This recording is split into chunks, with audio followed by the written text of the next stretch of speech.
All right, our last result in this section then is to derive a formula for the area of a triangle. If we know just two of the sides and the angle in between those two sides, we can find the area of the triangle. So of course our usual formula that we know is area equals 1/2 the base times the height. And this new formula is based on that. I'm going to write the formula down first and then we'll derive it. So the area equals 1/2, and of course it depends, I drew this already here, it depends on which two sides and which angle you know. It's all point of view sort of thing. So if I know CB and then this is alpha, or you could call it A if you want, then the formula would be 1/2 B times C times the sine of alpha.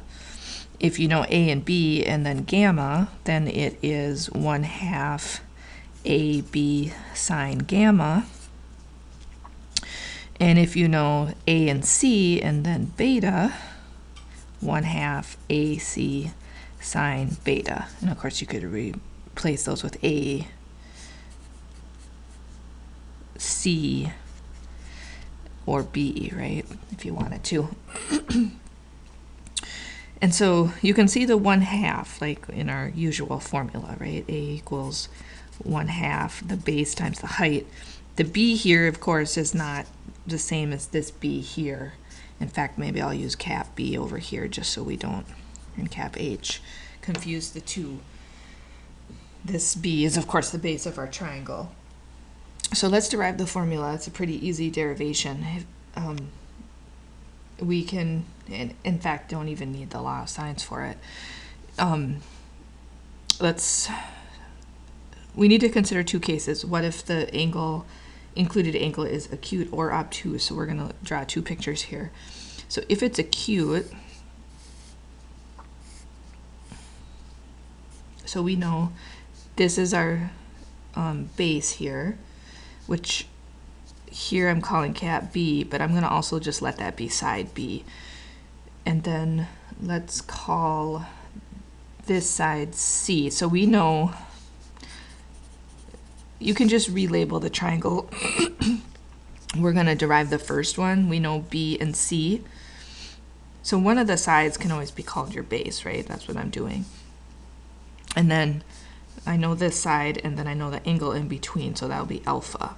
But if you want to derive the other two, just relabel the triangle. So the sine of alpha would be equal to, what we do is create a right triangle. This is our height. And then this, so see, opposite over hypotenuse, right? We got a right triangle, so height over C. And so the height equals C sine alpha. So in the area, I don't know, I should have left more room here. I do that a lot, sorry. A equals 1/2 base times height. The base is side B, and the height is C sine alpha. And so there's our formula. We derived it, right? So that's for the acute case, but I'll just draw a quick picture here. It also works if alpha is obtuse. So we're going to call this B again, and this is still C. Make this a straighter line segment since it's a side, right? Okay.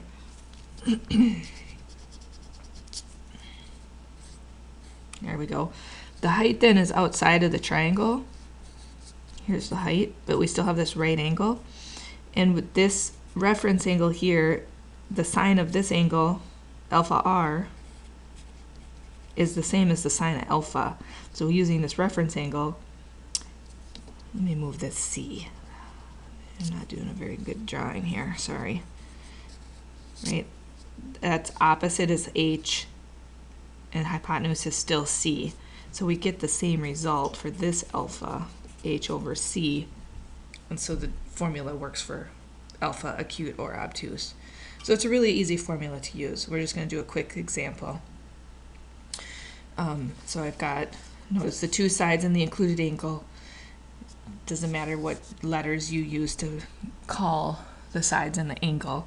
Just remember, the more important thing to remember is it's A equals 1/2 times the two sides times the sine of the included angle. Included means the side in between. That's really how you want to think of the formula more than anything. So we have 1/2 times the two sides. Of course, that's length of two sides. I was being lazy, right? So 4 times 7 times the sine of 120 degrees. So 2 times, right, this is 2. 2 times 7 is 14. And sine of 120 is the same as the sine of 60, which is the square root of 3 over 2. We'll use an exact value since that's a special angle. And so we get 7 radical 3. This is the area, and the units here are centimeters, so this would be centimeters squared. Okay, so really easy formula to use. And of course, if you don't remember the formula, you can still use trigonometry to find the height and then use the usual formula. But finding the height is basically the process that we did here. So if you remember this, you can just plug it straight in, basically.